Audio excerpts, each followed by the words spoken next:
12월 19일 화요일 정봉주 품격시대 시작합니다. 첫 번째 주제는 안봉근 전 청와대 비서관의 추가 독대 증언입니다. 이 문제와 관련해 함께 하실 두 분 모셨습니다. 양지열 변호사님 자리하셨습니다. 네, 안녕하세요. 예, 김성환 평론가님 자리하셨습니다. 네, 안녕하세요. 예, 양지열 변호사님은 대한민국 유수의 라디오의 진행자이신데 이렇게 패널로 나와주셔서 무한한 영광과 함께 귀 방송에 심심한 감사의 뜻을 표합니다. 갑자기 왜 그러세요? 아, 그러면은, 진행자가 출연자가 되고, 예. 그 진행을 다시 또 맡으시는 분이니까 진행자 위에 진행자네요. 아, 저도 이제 거기 출연해요. 아, 그런가요? 예, 거기 청소, 바다 청소. 예. 아니, 근데 진짜 다른 방송 나가는 거 뭐라고 안 그래요? 아직 이제 정비 중이라서요. 그리고 이제 채널이 다르고 프로그램이 TV와 라디오라는 게 있으니까. 근데 왜 다른 방송 얘기를 이렇게 해도 되나요? 그래도, 아니, 그래도 워낙 유수해. 아니, 어느 방송이라고 얘기할 수 없지만 요즘 사장이 바뀐 최승호 사장이 있는 다 얘기하시네. MBC에. 그렇게 얘기하시면 명예훼손이 걸립니다. 이제 그래요? 누군지를 알 수 있는 정도까지. 아니, 기왕이면 홍보하세요. 그냥. 아, 대놓고. 그 프로는 시선이 집중이 가더라고. 그러니까 대놓고 이럴 때 그냥 홍보하시면 되죠. 뭐. 아니, 기본 한 5% 나오는데요, 라디오. 그럼요. 예, 굉장히 청취율이 높은, 한때는 뭐 우리나라 최고예요. 거의 아침 시간대를 주름 잡았던 프로그램이니까. 다시 그렇게 돼야겠죠. 근데 9년 동안 욕심을. 망가뜨려도 한 4, 5%가 살아있어요. 그게 참 대단해요. 예. 그게 원래 혼자 망가진다고 해서 프로그램이나, 아니, 그러니까 그 채널 전체가 망가지지 않아요, 보니까. 그러니까 제가 그렇게 하겠다는 게 아니라 그 회사가 다시 그렇게 살아나길 바라는, 그러니까 방송이 정상화되기를 바라는 마음입니다. 어쨌든 어깨가 무거우실 것 같습니다. 예. 좀 이렇게 그런 대단한 프로그램을 진행하면 좀 겸손하지 않아도 되는데 겸손까지 하죠. 자, 안봉근. 이거 뭐 기사를 흘러나오는 기사를 보니까 충격적이에요. 그냥 뭐 다 풀어요. 그러게요. 굉장히 핵심적인 아주 중요한 내용을 또 진술이 예. 나왔는데 어떻게 이런 진술이 이제 나왔나. 그러니까 지금 사실은 문고리 3인방 중에서 정호성 전 비서관만 구속이 되고 이재만 안봉근 두 사람이 구속이 안 되는 것에 대해서 굉장히 많은 사람들이 지적을 했지 않습니까? 예.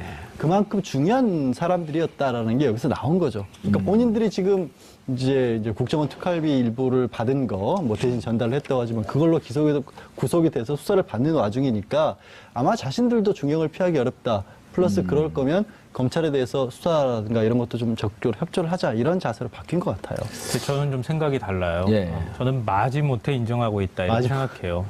왜냐하면 국정원 특활비 같은 경우에는 여러 가지 근거를 댔을 거예요. 검찰이. 조사할 때 이거 봐라 이렇게 얘기하고 이제 언제 가가지고 어떻게 받았고 이렇게 했지? 라고 물어봤는데 나는 몰라요. 이렇게 말할 수 있었을까? 제가 말씀드린 것은 이제 전제를 제가 말씀을 안 드렸구나. 지금 말씀하신 특활 부분은 이현수 기조실장이 장부까지 같이 네, 얘기를 했고 그렇죠. 구속된 전 국정원자 두 사람들이 있기 때문에 이거를 부인하기는 불가능하고 그거 말고 이재용 부회장 항소심 재판에 증인으로 출석해서 네.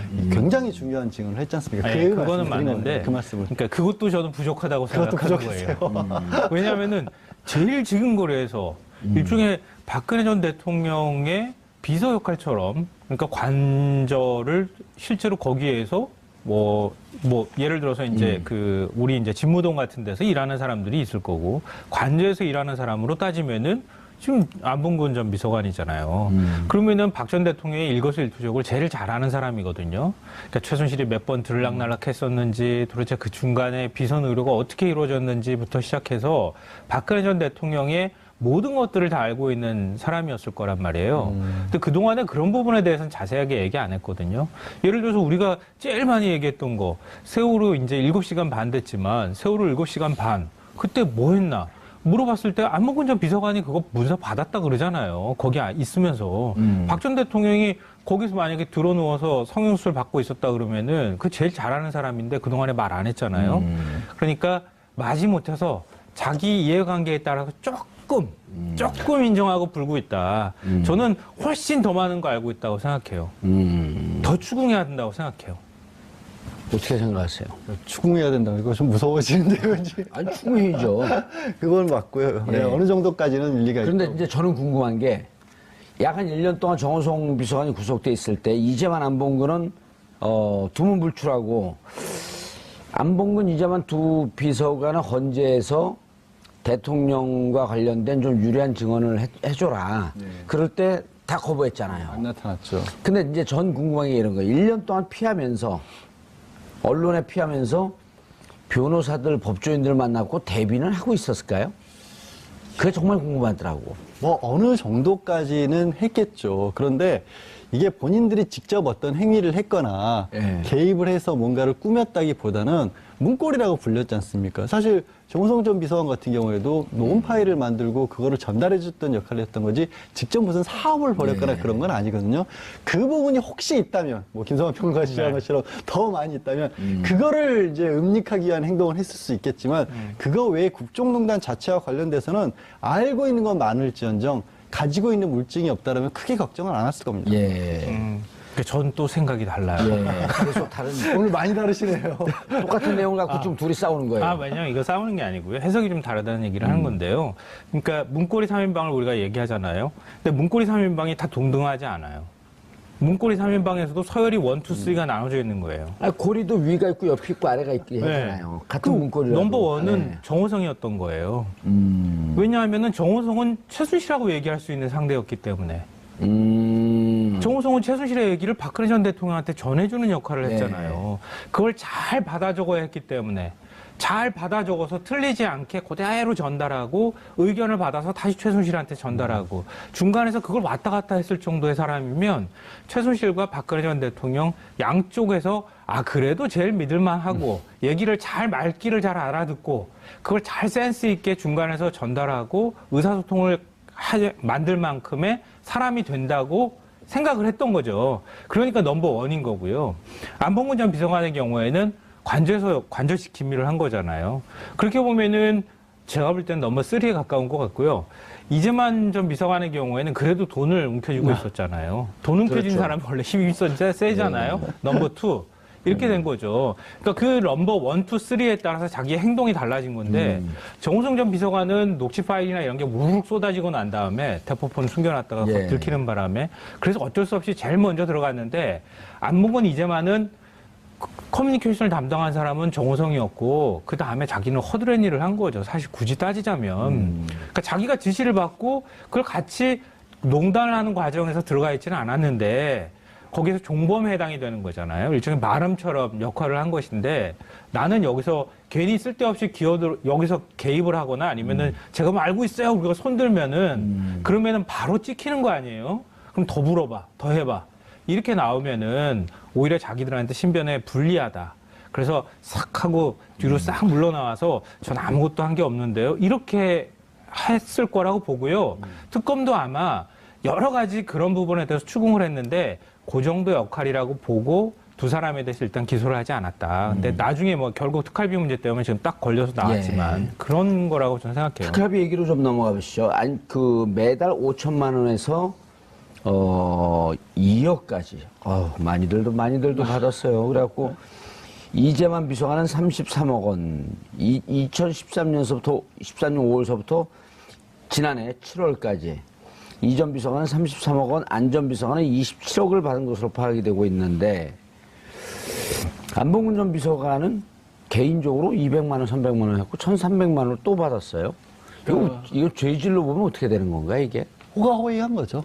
뒤에 이제 박 전 대통령을 믿고 그리고 여기는 전달만 해준 게 아니라 경찰 인사를 다 했다는 소문까지 경찰 있고. 인사 개입설이 굉장히 강력하게 있고 이제 김성환 평론가에게 반론을 하려는 건 아닌데 굳이 따지자면 사실은 외부에 알려지기는 안봉근 전 비서관이 최측근으로 알려져 있었거든요. 그동안에. 왜냐하면 20년 최측근. 그렇죠. 정호성은 최근 알려졌어요. 정호성 전 비서관을 구속되면서. 이렇게 뭐든 스카우트해온 인물이 안봉근 전 비서관이고 그다음에 우리 그 많이 알려진 이현성 전 행정관 있지 않습니까? 이 예. 문고리 이렇게 닦아가지고 전해줬던 그 사람도 사실 안봉근 전 비서관 후배였거든요. 그리고 무엇보다 이제 국정농단과 관련해서 가장 중요한 역할을 했던 게 제2부속실장이었어요. 안봉근 비서관이. 그래서 최순실이 드나드는데 결정적인 기여를 했었기 때문에 그만큼의 실세였으니까 말씀하신 것처럼 원래 또 운동선수 출신이었죠. 안봉근 차를 타고 움직였다는 거 아니에요? 네, 그래서 이제 VIP. 그 경찰 쪽에도 원래 유도나 이런 거 전공자들이 많이 들어가니까 그 인맥으로 체육계 뭐 경찰 이런 데 다 관여를 했다. 근데 그 부분은 소문만 무성하고 사실은 뭐 이렇게 수사가 되거나 이런 결과는 없어요. 아직 뭐 단정 짓기는 어렵습니다. 1,300만 원을 따로 받았다. 이것 다른 또 죄가 예를 들어 특활비 같은 경우는 뇌물죄에 해당하잖아요. 네. 그리고 이재만 안봉근 특활비 33억 원, 27억 원을 적시하면서 박근혜 전 대통령을 공범으로 또 적시했고. 사실 그 부분을 아마 이재만 안봉근 두 비서관은 본인들의 이제 특활비 재판이 열리기 시작했습니다. 이제 공판 준비 기일이었기 때문에 당사자들하고 상관없이 각각 검사하고 변호사하고 우리 앞으로 재판을 어떻게 할 것입니다. 누구를 증인으로 그러니까. 신청할 것입니다. 준비 기일이라고 많이들 하죠. 이재만 안봉근은 이제 구속돼갖고 다 수사를 받고 조사를 받고 이제 재판이 들어가는 이제 겁니다. 시작한 겁니다. 야. 그러니까 거기서 가장 치열하게 얘기할 거는 그겁니다. 다른 게 아니라 우리는 공범이라고 하는데 그냥 심부름꾼이었다. 아까 정말 말은, 김성환 평론가 말은 그런 역할이었는데 우리 27억을 나한테 적용하라면 어떡하냐. 27억이면 그냥 무기징역까지 가능한 그야말로 최순실 씨가 지금 25년 받았지 않습니까? 기본 뇌물은 1억만 넘어도 10년 이상의 징역이에요. 10년 이상이기 때문에 그냥 대법원 양형 기존이 15년에서 왔다 갔다 하는 거거든요. 이거는 나는 도저히 못 받아들인다. 대신 할 수 있는 게 그거겠죠. 아까 말씀하신 개인적으로 유용한 거 1,350만 원 정도. 그거는 내가 심부름값 정도로 따로 받아서 내가 썼노라. 이른바 껌값. 그렇죠. 그러니까 박 전 대통령한테 심부름 해주고 국정원에서 나한테 고생했다고 따로 주길래 그게 있지. 내가 무슨 힘이냐 이렇게 나올 겁니다. 예. 아니 근데 또 생각이 또 틀려요? 아니 그건 아까 아니고요. 이제 더불어봐 갑자기 그러니까 어렸을 때 더불어민주당인 줄 알고 더불어봐 어렸을 때 제가 아버지 막걸리 심부름 다녔던 게 기억이 그래서 나서 막걸리 한 잔씩 마신 거예요? 그러시 몰래 한 곳씩 그렇게 마신 그렇게 그건 것 같다는 생각이 들어요. 그래서 이렇게 젊어 보여? 지금 70 넘으셨잖아. 아니 근데 진짜 이게 고생했어라고 하는 의미에서 봉투를 하나 찔러준 건지 아니면은 이렇게 자기가 따로 만나서 받았어요, 보니까. 아, 그래요? 예, 그래 대통령 모르고 자기가 나를 통해서 신부름 잘하려면 잘해라. 이런 툴을 했고, 이거 우리들도 잘 써먹는 수법이거든요. 그 막걸리 예? 그런 일을 하셨어요? 누가요? 우리들도 잘 써먹는 아니, 수법이라고. 내가 받아오라 그러면 이제 보좌관이 이렇게 받을까봐 난 안 받았죠. 아, 예. 조심하셔야 됩니다. 받아오라 그러면 보좌관이 거기서 또 다 뛸까봐 안 받았어요. 어쨌든 예. 꼭 항상 이런 게 걸리더라고요. 그럼요, 이런 그냥 게. 돈 배달하지 않거든요. 그러니까 그동안의 과거 사례들 보면은 항상 신부름 값이 들어가거나 아니면은 중간에 배달 사고 같은 게 일어나잖아요. 예. 근데 이거 뭐 배달 사고 일어나기에는 너무 큰 돈이고 너무 무서운 돈이니까 따로 못 됐을 요거는, 거고 예. 맨 처음에는 안봉근하고 정호성인가요? 그 강남에 아파트 산 걸 가지고 이거 혹시 또 특활비 받아가지고 산 거 특활비, 아니냐? 예. 뭐 이런 얘기까지 나왔는데 근데 지금 1,300만 원은 제가 생각하는데 너무 적어요. 만약에 그 정도 실세고 문고리고 그러면은 그래도 좀 더 많이 받아야 되지 않아요? 우리 상식적으로 생각할 때 그러니까 요거는 너무 적은 빈사랑인 금액인 것 것 같아요, 같아요. 느낌이. 너무 적은 거 예. 같아요. 제가 볼 때는. 박근혜 대통령이 또 돈에 대해서 철저히 갖고 못 받아 챙겼을 수도 있죠. 근데 이게 만약 지금 이쯤 되면은 들어가서 이제 조사받으면 받은 건 다 나올 거예요. 대충 서류상으로 이제 이 돈이 나온 이유가 결국은 국정원 적폐청산위원회라든가 국정원 자체적으로 조사를 해보니까 국정원 내부 장부에 누구 얼마 줍니다라고 아예 기재를 해놓고 거기서 현금으로 뭉텅이로 빼갔다는 거 아니겠습니까? 그러니까 그런 돈이 지금 밝혀진 거고 지금 말씀하신 것들은 추가적으로 어떤 것이 나올지도 모르는 그런 상황인 거죠. 근데 뭐 이건 설이지만 이건 추정이고 또 사람들 사이에서 나오는 얘기인데요. 뭐 예를 들어 자유한국당 안에 있었던 사람들, 그러니까 구여권 쪽 사람들하고 가깝거나 이랬던 사람들 사이에서는 안봉근의 벽을 넘어가야지 박 전 대통령한테 얘기가 들어가니까 잘 보여야 한다는 얘기가 돌았고 그 뒤에 최순실이라는 사람이 있다는 걸 어렴풋하게나마 알고 있었던 것 같아요. 그 전혁 전 의원도 다 얘기하잖아요. 전혁 어렴풋이 뭐 알고 너무 있다가 노골적으로 아니고 아는 분이니까. 아니 전혁 의원이 다른 의원을 얘기할 때 모두 다 알고 있었는데 모르는 척하고 알면서도 모르는 척하고 있었지 다 알았다는 거예요. 최순실의 존재를. 그러면은 그거를 박 전 대통령한테 넘어가기 위해서는 안봉근을 딛고 가야 되는데 안봉근 문고리를 열고 들어가야 줘야 되는데 그 안봉근한테 그냥 가만 냅뒀겠냐는 거예요. 문고리 3인방한테 당의 친박 중에 실세라고 하는 사람들이 다 줄댔잖아요. 다 줄을 대고 실질적으로 돈을 줬다라고 증언하는 사람들도 꽤 많아요. 돈을 줬다고 증언하는 사람도 있어요? 돈을 수시로 선물 바치고 돈 바치고 이런 게 비일비재했다라고 증언하는 사람들이 꽤 많아요. 여의도 정가에서. 근데 이제 그런 게 검찰 조사에서 나와야 되는 거죠. 그렇죠. 예. 제 말씀이 제가 드리고 싶은 맞아요. 말씀이 그거예요. 아니, 지금 1,300만 원이 나오지만 실제로는 다른 사람한테 받은 돈들이 있을 수 있다는 아니 거죠. 이 세 사람에게 친박 실세들이 엄청나게 줄을 대려고 노력했다라고 하는 게 전혁 의원의 증언. 그런데 또 다른 증언이나 이런 복수의 증언들을 보게 되면 이분들한테 수시로 선물과 이런 그게 갔을 것으로 보인다. 뭐 어쨌든 추정이지만 중요한 것은 추정이나 잘 보여야 정보예요, 되는 정보. 상황이었다. 예. 이것만큼은 사실이었던 것 같아요. 1,300만 원이 좀 적긴 적은 것 같은데. 네. 예. 자, 그런데 이제 이래서 상황이 좀 개인적으로 착복한 게 좀 상황이 불리해서인지 안봉근 의원이 이재용 전 삼성전자 부회장과 현재죠 삼성전자 부회장과 박근혜 전 대통령 추가 독대 내용을 진술했다 그래요. 네. 그동안에는 박 전 대통령과 이재용 부회장 사이에 3차례 독대가 있었다고 예. 알려졌었죠. 근데 2014년 9월하고 2015년 7월 예. 그리고 그 다음에 1월경에 1월이요. 3차례 정도 있었다고 했고 다 5일 날에 9월 15일 7월 15일, 예. 그다음에 1월 15일, 7월 25일, 7월 25일, 1월 15일. 2월 날짜 감각이 굉장히 좋으시거든요. 1월에 2월에 2월. 15일. 이렇게 장기간에 걸쳐서 이 삼성이 경영승계 작업을 도와줬다라는 게 이제 이재용 부회장이 구속되기까지 이르는 논리였는데 그 부분을 가지고 유죄까지도 받았고요. 이번에 새로운 얘기가 나온 거예요. 삼성은 9월 그 새로운 독대 얘기를 부인하고 있는데 정확히 날짜는 특정이 안 됩니다. 특검에서 9월 12일 정도로 보고 있습니다. 9월 15일 전후인데 전이었다라고 보는 거죠. 그래서 9월 12일 정도로 보고 있고 삼성에서 부인하고 있는데 안봉근 비서관이 무슨 일을 했다라고 증언을 했냐면 청와대 바깥의 안가에서 이재용 부회장과 박 전 대통령의 만남을 자신이 의전을 받다. 그래서 이재용 부회장이 왔었을 때 만나서 명함도 건네받았고 휴대전화 번호를 저장을 한 다음에 예. 안으로 모시고 들어갔더니 안종범 전 수석이 기다리고 있었고 그래서 박 전 대통령과 이재용 부회장이 만나도록 해줬다. 상당히 구체적인 진술을 했어요. 예. 거기에 반해서 그리고 그 방의 그림까지도 그렸고. 그림 이게 이동 경로까지 이렇게 그렸기 때문에 이 정도라고 한다면 재판에서 굉장히 특이하게 이 안봉근 비서관이 직접 그 그린 그림을 증거로까지 제출을 할 정도가 됐거든요. 근데 이것도 참 묘해요. 보시면 자기는 의전만 했다라는 거죠. 길 안내만 했다라는 거죠. 그러니까 지금까지 우리가 나눴던 문고리로서의 적극적 역할이 없는 겁니다. 안에는 들어가지도 않고 무슨 얘기가 있었는지도 모르는 거예요. 다만 이 정도를 가지고도 특검은 어쨌든 두 사람이 맞는 게 맞고 그다음에 안종범 수석 수첩에도 그때 당시 만난 이후에 메모가 있기 때문에 자 봐라 이 정도라면 그 기록도 남아 있고 그다음에 안봉근 비서관의 기억도 있고 하기 때문에 한 번 더 만났다라고 주장을 하는 건데 말씀드린 것처럼 자신은 싹 빠진 거죠. 근데 만약에 정말로 안봉근 비서관이 어떤 적극적인 역할을 했다. 그게 했더라도 그 얘기를 박 전 대통령이 할 수 있을까요? 아니면 삼성이 할 수 있을까요? 안 하거든요. 삼성은 왜냐하면 지금 4번 만난 거 부인하고 있는 상황이기 때문에. 그래서 본인 입장에서 가장 유리한 선에서 하지만 뭔가 검찰이나 법원에 자기가 조금이라도 잘 보일 수 있는 선에서 얘기를 털어놓은 것 같아요. 근데 이제 문제가 여기서 팩트가 좀 나뉘어요. 네. 명함을 줬고 안봉근 비서관은 명함을 받아서 전화번호가 있어서 입력을 해놨다. 나중에 혹시 필요할지 몰라서. 근데 이재용 부회장 명함에 핸드폰 번호는 없다. 네, 그러게요. 이게 그래서 뭘까요? 저는 그 얘기 딱 듣는 순간 예. 명함을 2개 갖고 다니나? 일반적으로 쓰는 명함하고 진짜 중요한 사람 만났을 때 사용하는 명함이 따로 있을 수 있어요. 그런 사람들 많아요. 아니, 보통 정치인들도 많이 그래요. 네, 그냥 일반적인 예. 사무실 번호만 넣어놓고 있고 또 필요할 때는 자기 명함을 따로 그렇죠. 주고. 그런 형태였을 건 가능성도? 아닐까? 네, 뭐 그런 이제 추측을 해보는데요. 지금 이제 말씀 나온 걸 가지고 다시 이제 그 복귀하면서 예. 얘기를 첨언을 하면 이렇게 되는 거예요.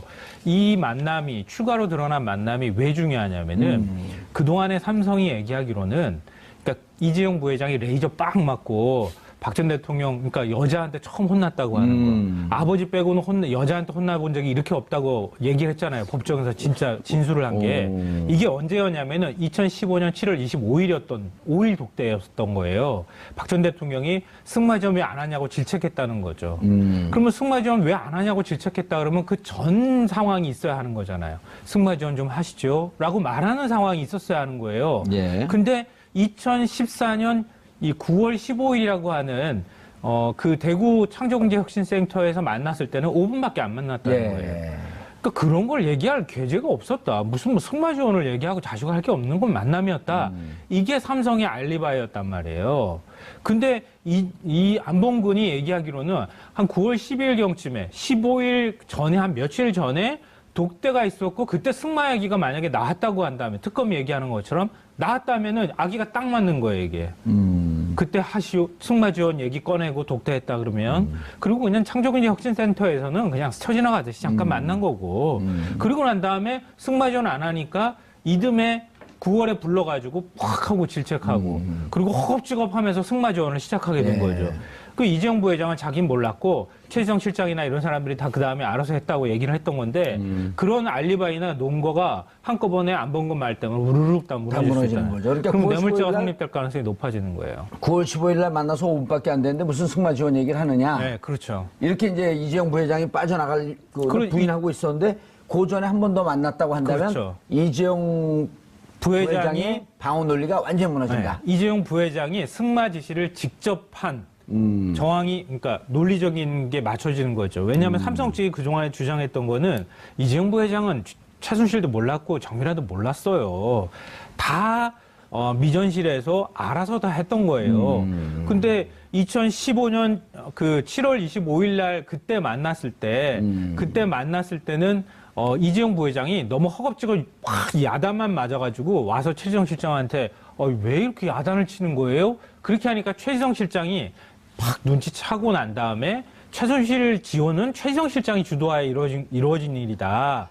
이재용 부회장은 몰랐던 거다. 이렇게 얘기를 했던 건데 만약에 2014년 9월에 만나가지고 별도로 독대를 하고 거기서 만약에 뇌물 얘기가 나왔고 승마 지원 얘기가 나왔다고 하면은 그러면은 이재용 부회장이 다 알고 모든 것들을 했다는 얘기가 될 수 있다는 거예요. 그래서 이번에 안봉근 전 비서관의 얘기가 굉장히 중요할 수 있다는 거죠.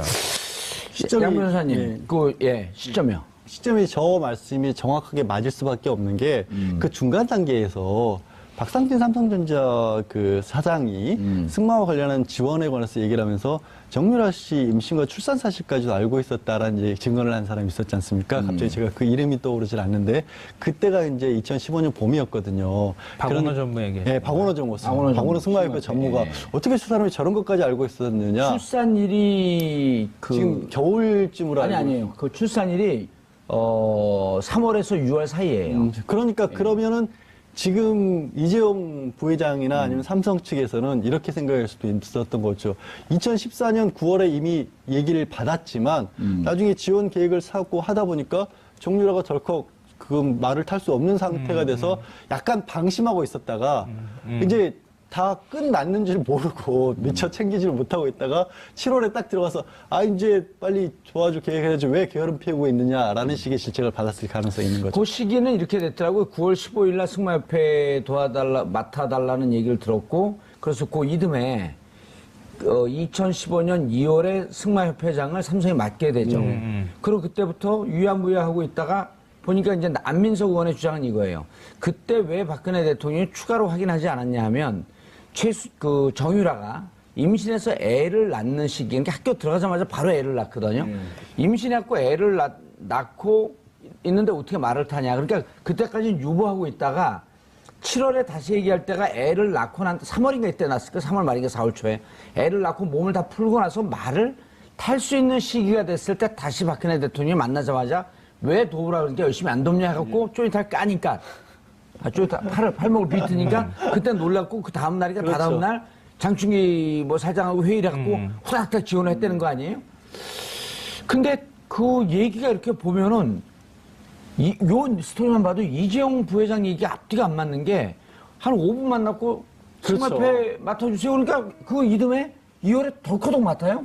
이럴 수가 있나? 뭔가 사전에 얘기가 충분히 됐음직한 개연성이 보이잖아요. 그러니까 이제 제가 조금 전에 시점이 김성환 평론가 말씀에 공감을 한다고 하는 게 충분히 뭐 이재용 부회장 측에서는 워낙에 우리가 스포츠와 관련된 일을 많이 하고 있다라고 했지만 이전에 삼성은 승마사를 회장사를 떠났었거든요. 그렇죠. 하나 쪽에 미뤄뒀다가 다시 가져오는 정도의 일을 할 거라면 분명히 총수가 어느 정도 생각이 있었어야 되는 거지 그냥 미전실에서 덜컥 갑자기 우리가 이거 가져올게요. 그냥 국가에 도움을 드릴게요. 이럴 수 있는, 그러니까 승마라고 하는데 그렇게까지 많은 관심을 받는 종목이 아니잖아요. 국가가 우리 투자라는 종목도 아니고. 그래서 말씀하시는 그 시점들이 실제로 맞는 것 같다라는 거죠. 이재용 부회장이 승마를 했었죠.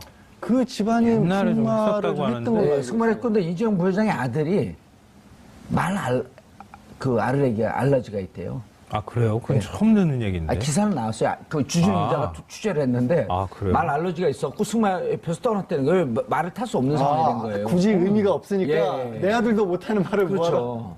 그렇죠. 아니, 그러니까 그 거꾸로 얘기하면은 김동현 씨 한화 거의 선수잖아요. 그렇죠. 거기 그러니까 선수로 한화가 있는 데를 회장상을- 가서 뺏어갖고 음. 삼성에다 넘긴 건데. 오거지로 뺏어올 이유가 전혀 없는 거지, 사실 굳이 얘기하면. 자, 이렇게 해갖고 이제 이게 무너지면 이재용 부회장 입장에서는 방어 논리가 또 하나 없어진 거죠. 방어 논리가 또 하나 없어졌고 과연 1심에서 소극적 공여 그냥 대통령에게 마지못해서 준 것이다. 주로 대통령이 적극적으로 요구를 했고 물론 대가 관계는 있었지만 진짜 강요까지는 안 일치하죠. 소극적 공여라는 표현을 썼었죠, 예, 그때. 소극적 뇌물 공여. 뇌물 공여. 예, 그리고 이게 어떻게 보면은 전반적으로 그러니까 대통령이 가지고 있는 힘이 워낙 많기 때문에 그 포괄적 뇌물이고 소극적 뇌물 공여다라는 게 두 가지가 겹쳤거든요. 근데 그 소극적이라는 것이 깨질 수도 있는 거예요. 깨져버리면 이게 확 올라갈 수 있습니다. 그러니까 근데 그 예. 부분은 전 좀 그 의문이 드는 게 승마 지원을 요구를 받았잖아요. 그러니까 예. 강요를 당한 거죠. 근데 이재용 부회장은 부정한 청탁을 또 거기에 해야 되잖아요. 예. 그래야 뇌물죄가 성립이 되는 거잖아요. 그 부정한 청탁이 실제로 실현되는 거는 2014년이 아니고 2016년이었거든요. 2015년서부터죠. 아니 저 제일모직하고 그게 2015년이에요. 16년 예, 합병이 합병이. 16년으로 제가 알고 아니, 있는데 2015년 7월 16일. 7월 16일. 예, 7월 16일. 2015년이요. 그러면은 7월 25일. 그러면은 얘기가 그러니까 이제 되는 삼성 거네요. 쪽의 논리는 이거죠. 아니, 이미 합병이 됐는데 그 이후에 만나고 도와주는 게 어떻게 뇌물이 되냐. 예. 그러니까 이제 그때 무슨 얘기를 했냐면 12월까지 이제 다시 세월이 흘러서 12월이 된 다음에 그 공정거래위원회에서 1,000만 주를 매각해라. 예. 그런데 이제 공정거래위원회 그 부위원장인가 누군가가 1,000만 주 하지 말고 500만 주 해라. 부위원장이 삼성 사장을 만나고 1,000만 주를 500만 주로 깎는 과정. 이걸 포괄적으로 특검이 이 전체가 승계 과정이다. 7월 25일 날 단발이 승계 과정이 아니고 이후에 주식 매각하는 과정까지. 그러니까 요게 2015년에 일어난 일이죠. 지금 그러니까 말씀하신 그 부분이 시점이 헷갈리긴 예. 하는데 첫 번째 네. 구속영장이 기각됐을 때는 바로 그 사유 때문에 기각이 됐던 네, 거예요. 네. 그 시점 하나만 그렇죠. 놓고 봤을 때는 안 그럴 때 맞는다. 요 삼성의 관계를 가서 특검 와서 설명한 사람이 김상조 위원장이거든요. 그렇죠. 예. 이렇게 이제 승계 과정이 이렇게 됐다. 김상조 위원장이 그래서 굉장히 큰 역할을 했다 이렇게 얘기가 나오던데요. 그런데- 지금 말씀하시는 예. 그 날짜로 보면은 부정한 청탁은 이미 두 번째 독대 전에 이루어졌다고 볼 수 있는 거잖아요. 그렇죠. 그리고 그렇죠? 그 2014년 세월호 참선하고 한 달 뒤에 5월 달에 우병우 민정수석이 민정비서관으로 들어오잖아요. 비서관에 들어왔죠. 수석으로 승진을 하게 되죠. 아니 비서관으로 들어왔다가 비서관으로 들어오죠. 들어왔다 예, 그때 들어오죠. 이건희 회장이 쓰러지니까 그때부터 뭘 지시하냐면 민정실에다가 4개월 동안 삼성의 승계 과정에 대해서 조사해봐라. 네. 그러고 나서 9월 15일 날 만난 거거든요. 네, 맞아요. 그러니까 승계 포괄적인 과정이 청와대하고 삼성이 주고받는 뭔가 언질과 메시지가 오고 갔던 것만은 분명한 것 같아요. 그러니까 만약에 이제 그렇게 우리 이것도 상상력이 발동되는 건데 최순실이라는 존재는 삼성은 일찍부터 알았던 거죠. 왜냐하면 최순실의 그 삼성 전기 출신인가요? 예. 독일의 그 최순실 라인을 만들고 최순실의 그 하나은행의 그 금융 담당하고 그러니까 그 정유라 씨 땅을 담보로 해서 돈을 빼서 이쪽으로 대출받게 만드는 그 과정에 하나은행의 직원인 개입되잖아요. 예. 그 일종의 이제 독일 뭐 라인이라고 이렇게 불리는 이름이 제가 지금 갑자기 생각이 안 나는데 그 사람이 삼성 출신의 사람이 그걸 내용을 알았다면은 삼성은 일찍부터 원래 뭐 정보력이 대단하니까 최순실이라는 존재를 미리 알았을 가능성도 있는 거죠. 근데 그러면 삼성 나름대로 플랜을 짰을 가능성도 있어요. 근데 알 수밖에 없는 게 그 이제 박근혜 대통령 취임할 때 그 한복 디자이너 있잖아요. 김영재는 그 병원장이고, 그 한복 출신. 이름도 다 가물가물. 한복 출신 디자이너. 네, 그분 맞아요. 사무실이 기억나요. 신라호텔 3층인가 2층에 있잖아요. 그 연구소가. 예. 그리고 이미 최순실의 아지트는 신라호텔이었거든요. 신라호텔에서 모든 사람들 다 만나고 있었기 때문에 삼성 소유의 신라호텔에 최순실이 아지트를 갖고 있어요. 그 전혀 관계가 없었을까요, 그게? 그러니까요. 삼성의 정보력이면 알았을 가능성이 저는 있다고 봐요. 이건 추정입니다. 그럼 괜히 정유라가 그 증언했잖아요. 확정, 예? 삼성이 하는 걸 왜 몰라요? 삼성이라고 하는 거를? 그 정의당한테 증언한 거 아니에요. 어쨌든. 알겠습니다. 그런데 이제 그 우병우,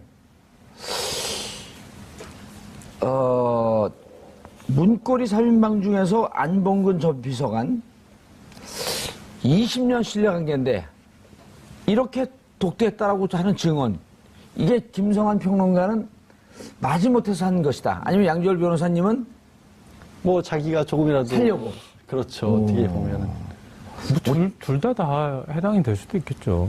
자기가 살기 위해서 마지못해 더 얘기하면 안 되는 것만 뭐 더 얘기하면 안 되는 자기한테 불리한 것들은 것만 빼놓고. 예, 그런 것들은 좀 가급적 얘기 안 하고. 근데 그럴 수밖에 없는 게 이 정도도 얘기 안 하면 특검에서도 안 놔줄 것 같아요. 생각해보면 그렇죠. 97년도 박 전 대통령 정치 입문할 때부터 계속해서 옆에 있었던 사람이고 처음에는 사실은 경호원 수준이었죠. 네, 경호원. 그러니까 박 전 대통령의 실정에 대해서 많은 사람들이 초기부터 지적해왔던 것 중에 하나가 그 국회의원이 됐었을 때 내지는 그보다 더 높은 뭐 조금 직급이 올라갔을 때 그리고 대통령이 됐을 때 옆에 모시는 사람들의 그게 달라져야 한다라는 얘기를 좀 하거든요. 근데 이 안봉근 비서관 같은 경우는 뭐 안 비서관이 들으면 기분 나쁠 수도 운전을 있겠지만 했었잖아요, 원래? 운전도 했었고 경호도 했었고 그런 인물이었는데 계속 모시던 사람이 뭐 국회의원이 됐다가 당대표가 됐다가 대통령까지 되는데 끝까지 가장 옆에 가장 핵심 실세로 있었잖아요.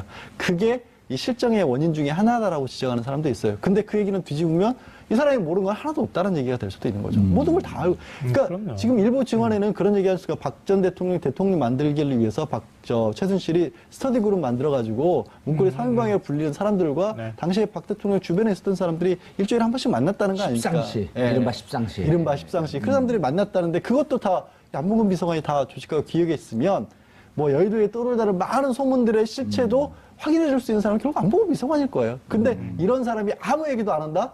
쭈꾸미 가만히 있을까요?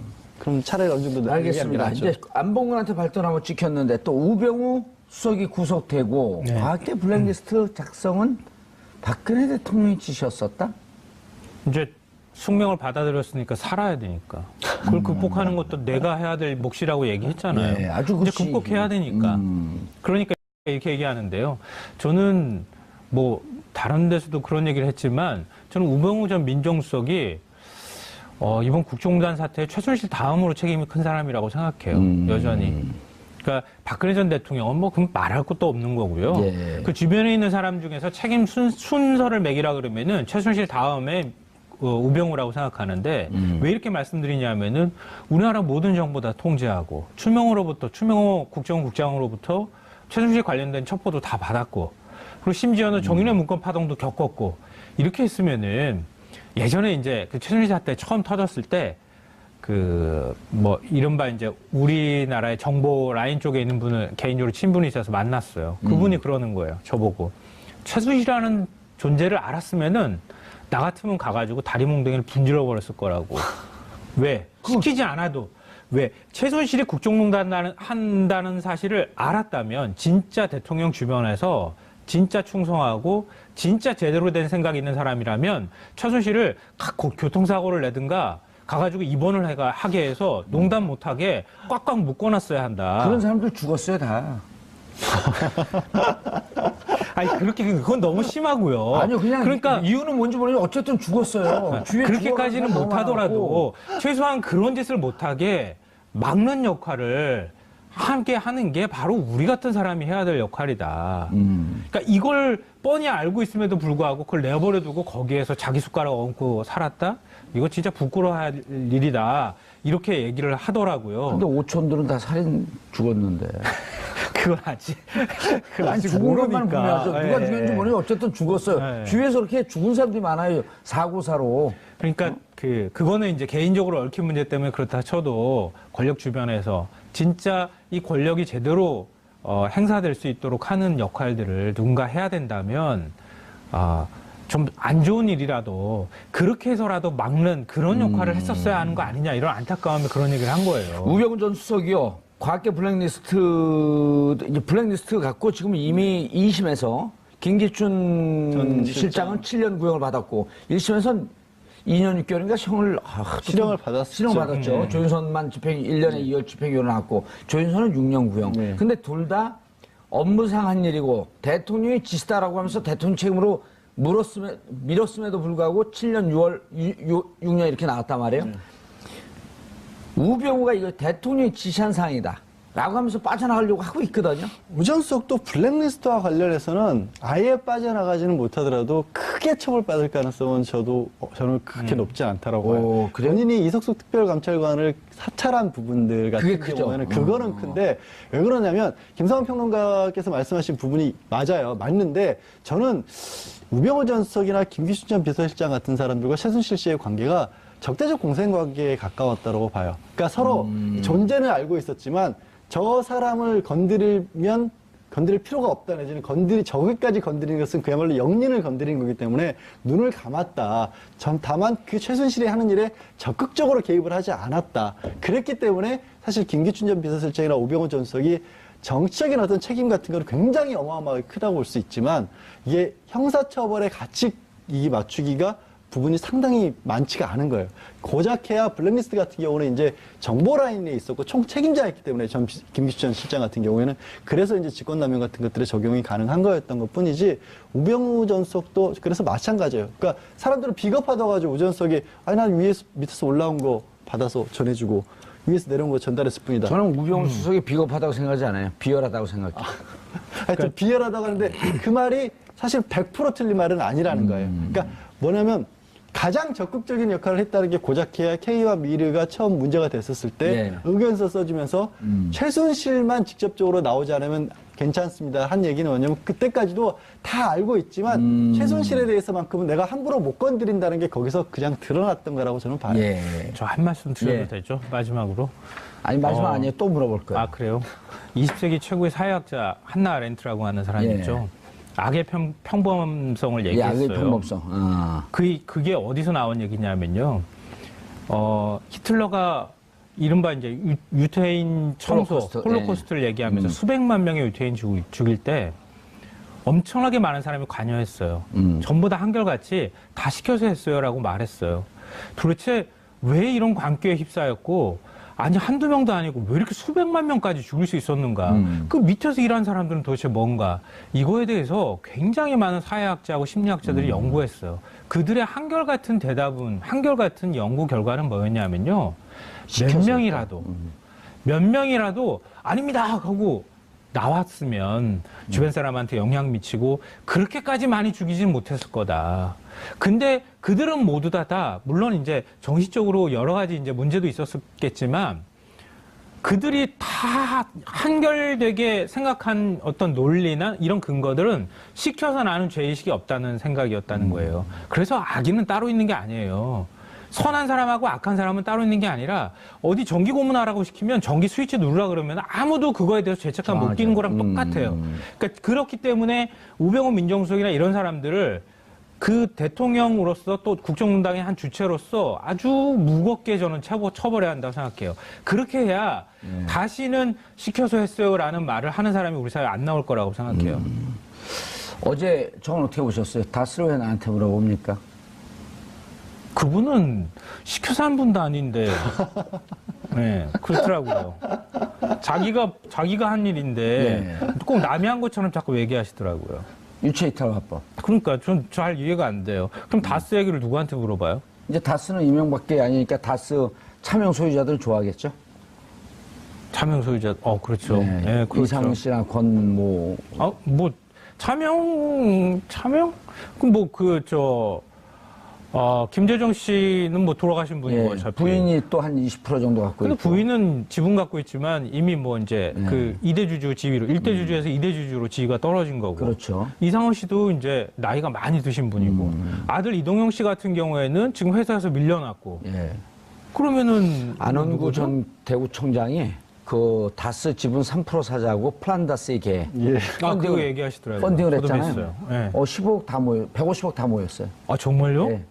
그럼 그거 사는 거예요, 3% 이제? 사는 거죠, 캠코에서 이제. 캠코에서 이제 경매 붙이면 그냥 사는 거예요? 경매 붙이면 사고, 그래서 3%가 있고, 차명 소유는 법적으로요, 차명 소유는 주주권이 없대요. 그러면은 다스를 이제 먹는 거예요? 다스를 이제 안원구 플란다스 개 펀딩한 사람들이 직접 운영하는 실질 경영자가 되는 거예요. 아직까지 그러면은- 그런 단계는 아니고요. 3%가 되면 소액주주로서의 권리를 행사할 수 있게 되는 겁니다. 소액주주로서 그러니까 권리를 해서 기업 공개하자고 회사 주장할 수가 정보를 있지. 들여다볼 수 있게 되는 정보 거죠. 들여다보고. 예, 깜짝 아니요. 방송 보시는 분들이 착각하실까 봐. 기업 공개를 하자고 압력을 넣어야 돼. 그렇죠. 마지막 결론이 공개하면 대박 날수 차명 있어요. 소유자들은 이제 다 날라가고 3% 갖고 졸제 이건희 이재용이 되는 거예요. 3% 갖고 기업을 운영하는. 참, 그러니 이런 사람도 어떻게 이기겠어요. 두 분 인사하시고요. 네, 고맙습니다. 동안 중국 고위층과 식사를 함께한 횟수가 2끼뿐이라는 점, 그리고 베이징 도착 당시 중국 의전이 소홀했다는 점입니다. 하지만 2013년 6월 박 전 대통령 국빈 방중 당시에도 중국 지도부와의 식사는 3차례에 불과했고, 문 대통령이 서민식당에 방문한 건 중국인들의 마음을 흔들기 위해 청와대가 심혈을 기울여 만든 일종의 기획 일정이었습니다. 실제 중국 현지에서 가장 반응이 좋았던 장면이기도 합니다. 또한 의전을 나온 쿵시안유 중국 외교부 부장조리가 부부장 대행으로 활약하고 있는 것을 감안하면 소홀한 의전이 아니었단 평가입니다. 이러한 전후 사정에도 불구하고 민주언론 시민연합의 모니터링에 따르면 13일에서 17일까지 7개 방송사의 문 대통령 방중 관련 보도량은 최소 10건부터 많게는 26건이었고, 이 중 홀대론이나 야권 공세를 직접 언급한 보도는 34건에 달했습니다. 게다가 일부 보수 일간지는 일면의 방중 효과에 대한 기사보다 기자 폭행 사건을 싣기도 했습니다.